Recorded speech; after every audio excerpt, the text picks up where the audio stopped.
NJ Vidyasagar గారికి అందరికీ తెలుసు, చాలా అద్భుతంగా మంచి వక్త, అందుకనే మంచి వక్తను దాపెట్టాము. క్లుప్తంగా 3 నిమిషాలు.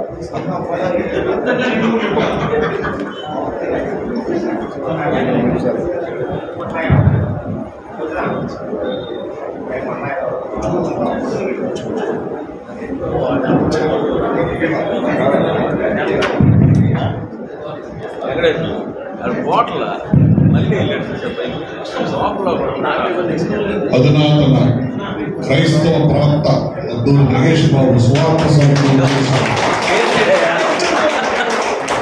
మీ అందరికీ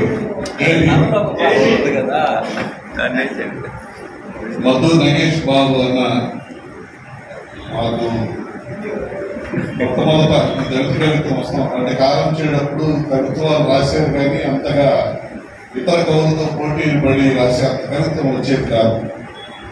కానీ చుండూరు జరిగిన తర్వాత బహుజన్ సమాజ్ పార్టీ 1994 వచ్చిన తర్వాత అన్ని దళిత ఉద్యమాలు అన్ని దళిత పార్టీలు దాంట్లో ఐక్యమైపోయి ఈ బహుజన్ సమాజ్ పార్టీ ఫెయిల్ అయ్యి అంత చల్లబడ్డ తరుణంలోనే ఈ దళిత కవులు లేచి మళ్ళీ అగ్గరించారు. వీళ్ళందరినీ ఒక దగ్గర పెట్టి లక్ష్మీనరసేన శ్రీనివాస్ ఒక దగ్గర పెట్టడం వల్ల పెద్ద విస్ఫోటనం జరిగింది. దాని తర్వాత కాజా మద్దూరు నగేష్ బాబు నరేష్ అన్న వీళ్ళందరూ రాసిన విషయాన్ని ఇంకా తీసుకొచ్చింది. అప్పటి వరకు దళిత కవిత్వాన్ని ఇది ఒక పాయ అన్నాడు ఒకడు, ఇది ఒక ధోరణి అన్నాడు ఒకడు. అసలు కవిత్వం అంటే ఎవరు ఒప్పుకోలేదు. కానీ ఆంధ్రజ్యోతి పత్రికకి సాహిత్య పేజీ మొత్తాన్ని దళిత కవిత్వంతో నింపి పడేశారు. మద్దూరు నగేష్ బాబు ఎలాంటి అంటే ఒకరోజు వారు పలకరించడానికి వెళ్ళారు. డిప్యూటీ తహసీల్దార్గా ఉన్నాడు. చిన్నపాప హెల్త్ బాగలేకపోతే ఆ వేదం పట్టుకునే పీపుల్ ఇచ్చాడు. ఆ డిప్యూటీ తహసీల్దార్గా ఉంటే అక్కడికి వెళితే ఒకడు ఆ ఊరు రేషన్ షాప్ డీలర్ మీద కంప్లైంట్ రాసుకొచ్చాడు. ఆ రాసే విధానం నచ్చి నువ్వు కవిత్వం బాగా రాసేటట్టు నువ్వు బాగా రాయాలి. అట్లా శ్రీనివాస్ గౌడ్ లాంటి వాళ్ళని తిట్టి రాయించాడు. నాకు తెలిసి డేటా పాలని ఉన్నాడు. అతను కవి కాదు, పాడు కాదు, అతని చేత కూడా కవిత్వం రాయించాడు. అట్లా వెంటబడి అందరికీ కవిత్వం రాయించాడు. స్నేహం చేయాలంటే కవిత్వం రాయాలి. పేదపాలన కవిత్వానికి అసలు సమాధానం. అతనేదో కల్చరల్ యాక్టివిటీస్ లో ఉండేవాడు. అతను తీసుకొచ్చిన కవిత్వం అని చెప్పి అంబేద్కర్ కవిత్వం అని చెప్పాడు. ఒకరోజు నన్ను చుట్టానికి వచ్చాడు. నా కాలేజీ బాగా ఆయన వచ్చేసరికి ఇంద్రగంటి శ్రీకాంత్ శాపస్ వచ్చాను. అరే ఇంటి దగ్గరికి అవసరం వచ్చింది, ఈ పుస్తకం లేదు నీ దగ్గర. ఇంద్రగంటి శ్రీకాంత్ శాపస్ అదే కదా అందరే చదవాలి కదంటే అందరే చదవాలి, ఈ చదువు పడుతున్నాను అంతా ఇదన్నమాట. అంటే దళిత సాహిత్యం ఏ సాహిత్యం అంటే ఒక సమాజం ఎదుర్కొనేటువంటి సమాజం లేవనెత్తిన ప్రశ్నకి ఆన్సర్ చేయాల్సింది ఫిలాసఫీ, తత్వశాస్త్రం ఆన్సర్ చేయాలి. సమాజం తన మాటలో ఉన్నప్పుడు ఆ తత్వశాస్త్రాన్ని సామాన్య జనానికి చేర్చాల్సింది ఎవరంటే మళ్ళీ కళాకారుని చేర్చాలి. ఉత్పాదక శక్తులను దగ్గర పెట్టుకున్న బూర్జువా శక్తులు శ్రమ సౌందర్యాన్ని దోచుకుంటుంది. ఆ శ్రామికులందరూ తిరగబడితే సమాజం అవుతుంది. ఎవరికి అర్థం అవుతుంది పల్లెల్లోకి. అందుకే ఒక కవి వచ్చి ఒకటి సుఖం కోసం ఇంకొకటి బాగా మోసం అర్థమైపోయింది. మంచి అట్లా సింప్లిఫై చేసేటువంటి వాడే కవి. ఆ రోజుల్లో ఈ కవిత్వం వచ్చినప్పటికీ, దళిత కవిత్వం వచ్చినప్పుడు ఒక్కొక్కరు ఒక్కొక్క ఇదిగా చేశారు. కానీ ఇందాక మన వాళ్ళు చెప్పినట్టు యాక్టివిస్ట్ బాగా చెప్పారు. అతను ప్రతి సందర్భాన్ని కవిత్వంగానే చెప్పేవాడు. ఎక్కడ తీరిగ్గా కూర్చున్నా కానీ ఒకసారి హెచ్ఆర్కే మాట్లాడుతున్నాను. హెచ్ఆర్కే మాట్లాడితే పర్వాలేదు కవిత్వం అన్నాడు. ఈ ఒక్క మాట తెలుగు యూనివర్సిటీలో హెచ్ఆర్కే 30,000 పేజీ చదువు పెద్ద కలుస్తున్నాడు వెనక్కుండి. అట్లా ఒక్కడే ఏ సభకి వెళ్తాం చూడడం. మేము ఎప్పుడో 10 మందితో వచ్చేవాడు. వాడు వెళ్ళిపోతుంటే 10 మంది వెళ్ళిపోతుండేవాడు. అట్లా అందుకనే అప్పుడు బహుజన కరకాలు ప్రత్యేక సంచి వేయాలనుకున్నప్పుడు ఏం కాయం చేయాలి పేరు అన్నప్పుడు దళిత సాహిత్య దండనాయకుడనే పెట్టాలని అన్నారు. అలా కళేపూరి ప్రసాద్ కళ్యాణపూరి ప్రసాద్ అనేవాడు ఏడవడం నేను ఎప్పుడు చూడాను. నేను ఎంతో 30-40 సంవత్సరాల స్నేహం మాది. మొత్తం నాగేశ్వరరావు చచ్చిపోయినప్పుడు 2 నెలలు లేచాడు. 2 నెలలు తెల్లవారుజామునే లేచి ఏడుస్తా ఉండేవాడు. ఏంటంటే మొత్తం నాగేష్ బాబు లేని తోడు మీకు ఎప్పటికి వెంటాడుతుంది అనేవాడు. ఎవరు చనిపోయినా అతను వాళ్ళ అమ్మ చనిపోయినప్పుడు కూడా అంత ఏడుస్తున్నాడు. అట్లా మొత్తం నాగేష్ బాబుని ఈ రోజు మనం స్మరించుకోవడం అంటే దళిత కవిత్వంలో అతను రాసిన ఒక్కొక్కటి ఏ ప్రభుత్వాసుపత్రి ముందైనా ఒక కన్నీటి మొడుగులు చూశారు. ఏ ప్రభుత్వాసుపత్రి శవాల పట్టు ముందు ఒక కన్నీటి మొడుగులు చూశారు. అది మా అమ్మే. అది ఎవరమ్మ వాడు కన్నీటి అయిపోయింది అమ్మ. అతను రాసిన వాటిల్లో ప్రామిసరీ నోట్ అని ఒకటి ఉంటుంది. ప్రామిసరీ నోట్ కూడా కవిత్వం చేయించాలంటే అతన్నే చూడాలి. అయ్యా, మా దరిద్రం వల్ల మా అంతరాంతరం వల్ల మీ ఆధిపత్య కులాల నుంచి దాడులు అత్యాచారం చాలా ఉన్నాయి. అవన్నీ మీకు ఎప్పటికైనా మేము చక్రవడ్డీతో తీర్చేస్తాం. ఇట్లు బొటనలో లేని కారణంగా 300 కంచెల కోడేసి పాల్గొంటారు. దస్తూరి భీమారావు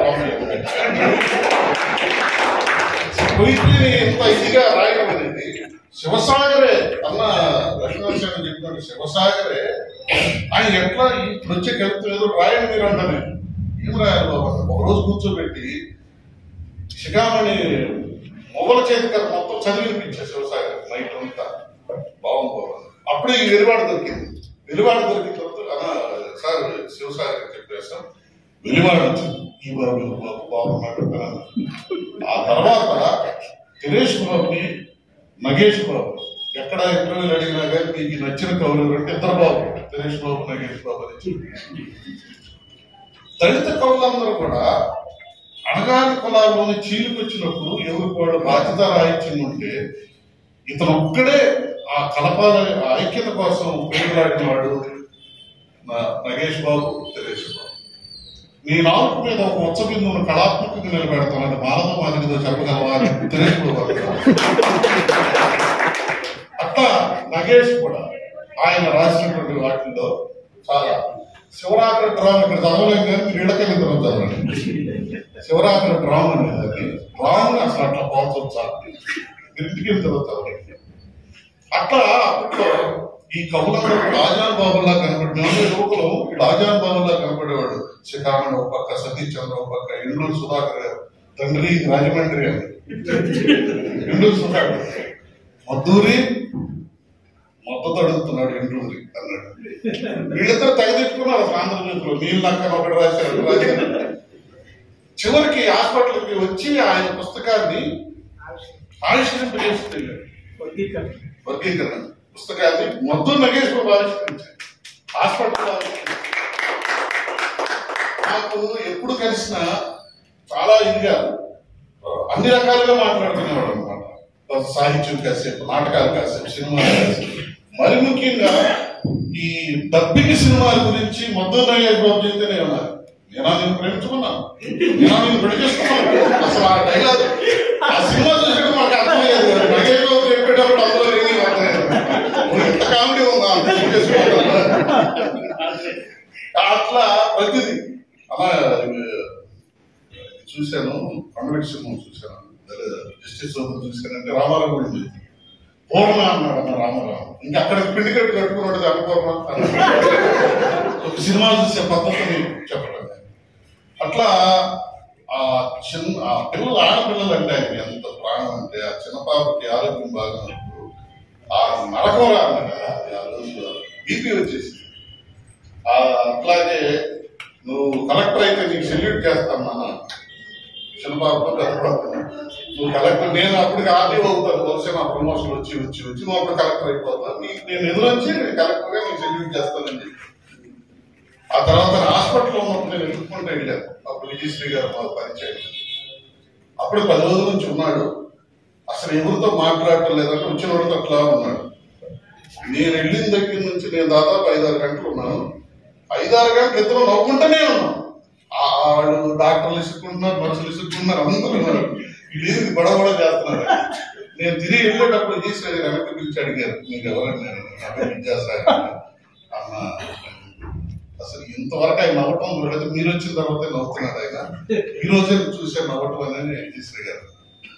అట్లా ఈరోజు ఈ ఒక ఆయుధాగారాన్ని పల్నాడు శ్రీరాములు మన తాజా కోయి కోటేశ్వరరావు చేత మనకు అందిస్తా ఉన్నారు. ఆ కవిత్వం మొత్తం అతని ప్రసంగం కానీ కవిత్వం కానీ మనం దాన్ని అనుభవించాలి, పలవరించాల్సిందే తప్ప ఒకరు చెప్తే అయ్యేది కాదు.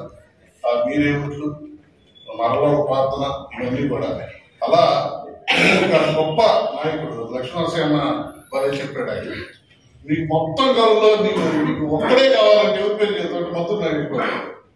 అదే ఆయన ప్రార్థన.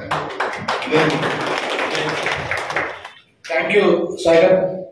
భాష సంపాదకులు సభాస్గా మాట్లాడారు. తత్వశాస్త్రం ప్రశ్నని ఎదుర్కొనే తత్వశాస్త్రం కావాలి, ఆ తత్వశాస్త్రాన్ని అద్భుతంగా చెప్పారని అనేక నవ్వుల సందర్భాలని గుర్తు చేశారు విద్యాసాగర్ గారి సభలో. సీరియస్గా ఉన్న సభలో నగేష్ బాబు మార్క్ హాస్యాన్ని చెప్పారు, చాలా సంతోషం. ఒక్క విషయం నాకు గుర్తొచ్చింది. విడి ఆకాశం పుస్తకం కొలనీరు పూర్ణ, అంటే ఒక అగ్రకుల అమ్మాయిని ఒక దళితుడు ప్రేమిస్తే వాడికి గొడవ ఎలా ఉంటుంది, లేదా అటు ఇటైనా, అది విడి ఆకాశం పుస్తకం అంబేద్కర్.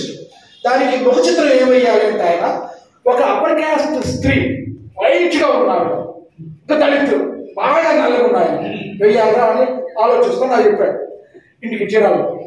అయితే అరే ఈ లోకంలో మన ఇద్దరమే నల్లగా ఉన్నాడు.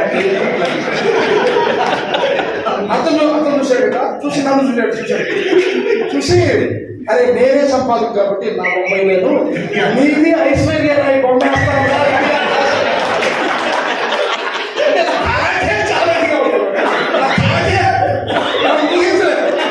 నీది ఒకవైపు, ఐశ్వర్య రాయ్ నేను బలంగా నిజమే అంటే అంతా ఇదిగా రాబోతుంది అన్న. అంతకంటే నాకు అదృష్టం.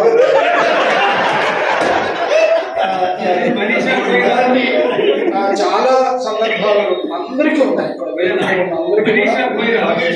ఇంకొక మాట, ఒకసారి ప్రెస్ క్లబ్ లో సభ జరుగుతుంది. లక్ష్మీనరసింహ అన్న, తెరేష్, నగేష్ పక్కపక్కన కూర్చున్నారు. నగేష్ బాబు, నేను ఆ సభకు వెళ్ళా ఏదో పనుండి. తెరేష్ బాబు ఏమన్నా అంటే అప్పుడు మనీషా కోయిరాల హీరో చాలా పాపులర్ భారతదేశ వ్యాప్తంగా, బాగా పేరు పురోగుతుంది. తెరేష్ అన్న అన్నాడు, వాడు మనీషా కోయి రాలా అన్నాడు. వాడు మనిష అని ఆయనంటే కోయి రాలా,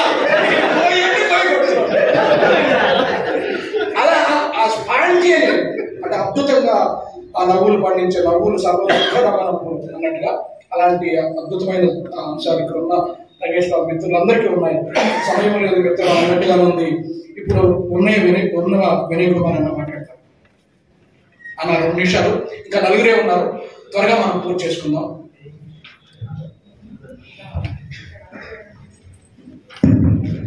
మిత్రులందరికీ జైభీములు.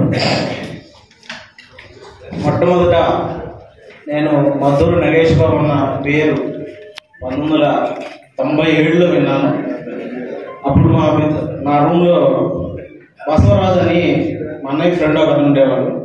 అతనికి నగేష్ బాబు అన్న బాగా క్లోజ్ ఫ్రెండ్. అట్లా మా రెండో అన్నయ్య కూడా మిత్రుడు. అయితే నగేష్ బాబు ఎప్పుడు కూడా నేను ప్రత్యక్షంగా చూడలేదు.